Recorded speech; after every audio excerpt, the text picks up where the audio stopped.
Hello everyone. तो आज की जो हमारी चर्चा होगी, हम जानेंगे कि फरवरी में अचानक इतनी ज्यादा गर्मी क्यों पड़ने लगी। हर साल के हिसाब से वैसे तो ये फरवरी जो है वो थोड़ी बहुत सर्दी का मौसम होता है, लेकिन इस साल हमने देखा है कि बहुत ज्यादा ही गर्मी पड़ रही है। गर्मी इतनी ज्यादा पड़ रही है कि कहीं कहीं टेम्परेचर 31 डिग्री यानी 31.5 या 31 के आसपास भी पहुंच गया है। तो आज हमें इसके कारण के बारे में जानना है, इसका कारण और इसका निवारण। निवारण तो देखो मौसम की चीज है तो वो मौसम ही जानता है, लेकिन इसका हम कारण पे चर्चा कर सकते हैं और प्रिकॉशंस को अपना सकते हैं। प्रिकॉशंस का मतलब होता है कि हम कुछ ऐसी चीजों के विरुद्ध अपने आप को बचाने के लिए कुछ इंपॉर्टेंट चीजें कर सकते हैं, उसे प्रिकॉशंस बोलते हैं। तो आज की जो हमारी चर्चा होगी वो होगी कि फरवरी में इतनी ज्यादा गर्मी इस साल क्यों पड़ी।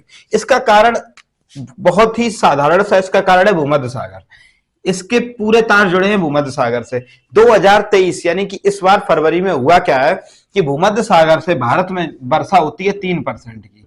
बड़े कंफ्यूज हो गए होंगे कि भाई भारत में वर्षा भूमध्य सागर तो यूरोप में पड़ता है, यूरोप से भारत का क्या लेना देना। तो यूरोप से भारत का इस प्रकार लेना देना है कि यूरोप में बनता है एक मानसून।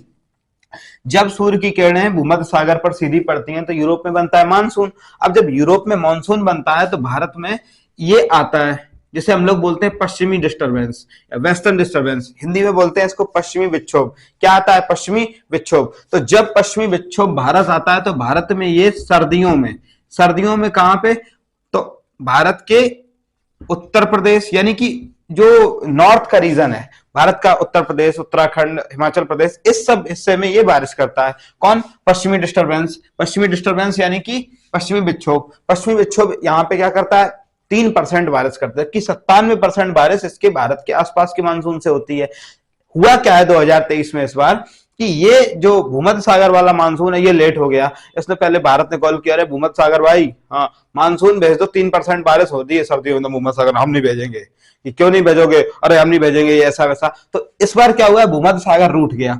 अब भूमध्य सागर रूठ गया तो इसने अपना मानसून नहीं भेजा। मानसून नहीं भेजने के कारण भारत में हुआ क्या है कि जो सर्दियों में बारिश 2-3% देखने को मिलती थी, कब होती थी? तो दिसंबर लास्ट में, जनवरी के बीच में, या फरवरी की शुरुआत में या फरवरी के लास्ट में, वो इस बार देखने को नहीं मिली है। कहां पे? उत्तरी रीजन में। तो उत्तरी रीजन में इस बार बारिश नहीं देखने को मिली है। इसका रीजन समझ में आया? इसका रीजन क्या हुआ? भूमध्य सागर यानी कि भूमध्य सागर में उठने वाला पश्चिमी विक्षोभ। अब जब यहाँ पे बारिश नहीं हुई तो अतिरिक्त सर्दी भी नहीं पड़ी। अतिरिक्त सर्दी ना होने की वजह से ही भारत में इतनी जल्दी सर्दी खत्म हो गई और गर्मी आ गई।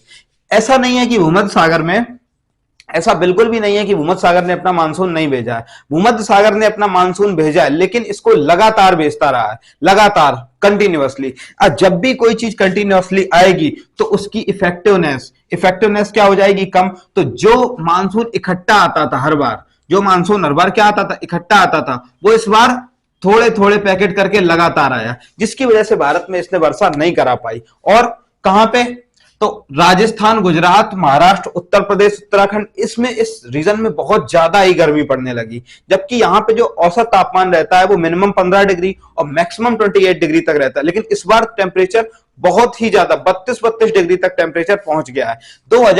1981 से 2010 तक की अगर हम बात करें तो मिनिमम टेम्परेचर रहा था फरवरी का 15 डिग्री और मैक्सिमम रहा था 28 डिग्री, लेकिन इस बार ये रिकॉर्ड टूट गया। इस बार हुआ क्या है कि जो मैक्सिमम टेम्परेचर है वो 31.5 डिग्री पहुंच गया है, जबकि मिनिमम टेम्परेचर 20 डिग्री पहुंच गया है।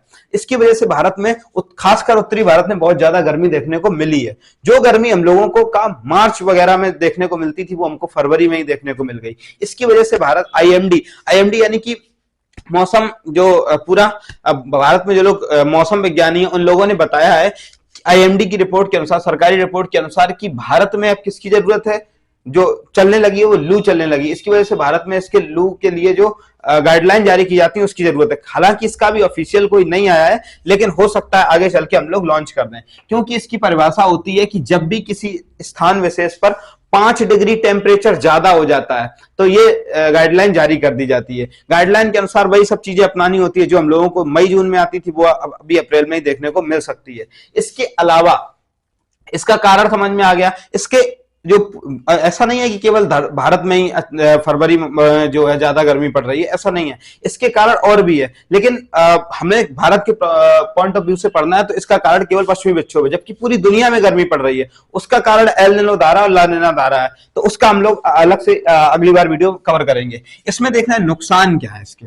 तो देखो हमको पता है कि सर्दियों में क्या होता है, हमेशा सर्दियों में गेहूं उगाया जाता है भारत में, यानी कि नॉर्थ इंडिया, और नॉर्थ इंडिया में गेहूं कुछ खास ज्यादा ही होता है। तो ज्यादा गेहूं होने की वजह से, नॉर्थ इंडिया में ज्यादा गेहूं होने की वजह से क्या होगा कि गेहूं की प्रोडक्टिविटी 20% घट जाएगी। अब लो, इंडिया तो फिर भी ठीक है, अब यहां पाकिस्तान क्राइसिस से गुजर रहा है, यहां से भूमध्य सागर का पश्चिमी विक्षोभ आता है यहां पाकिस्तान के पास, उसके बाद ये भारत में, ये केवल भारत में नहीं पाकिस्तान में भी बारिश करता है। तो भारत में अगर 20% कम प्रोडक्टिविटी होगी तो ठीक है, हम लोग देख लेंगे, थोड़ा बहुत गेहूं महंगा होगा, ठीक है, लेकिन पाकिस्तान साला क्या करेगा, क्योंकि पाकिस्तान में पहले ही से इकोनॉमिक क्राइसिस है। इकोनॉमिक क्राइसिस के बीच कहा नहीं जाता है कि गरीबी में आटा गीला, तो पाकिस्तान के साथ तो गरीबी में आटा गीला हो गया। क्यों? क्योंकि ये इंतजार कर रहा था कि हम थोड़ा बहुत गेहूं होगा तो हम अपना पेट पाल लेंगे, लेकिन अब कहां से पाल लेंगे जब 20% प्रोडक्टिविटी इस बार कम हो जाएगी गेहूं की, जिसकी वजह से मार्केट में गेहूं जो है वो बहुत ज्यादा महंगा रहने वाला, बहुत ज्यादा तो नहीं, काफी महंगा रहने वाला है। इसके अलावा ये नुकसान, दूसरा नुकसान होता है महामारी फैलने का। जब भी कोई चीज महामारी है या कोई बीमारी फैलने का, जब भी कोई चीज मौसम से पहले या अचानक से होने लगती है तो हमारा शरीर क्या अनुकूलन के कारण उसको अचानक से क्या एडॉप्ट नहीं कर पाता, अनुकूल नहीं हो पाता, जिसकी वजह से हमको जुकाम, बुखार, खांसी वगैरह इस तरीके की बीमारियां अक्सर हो जाती हैं।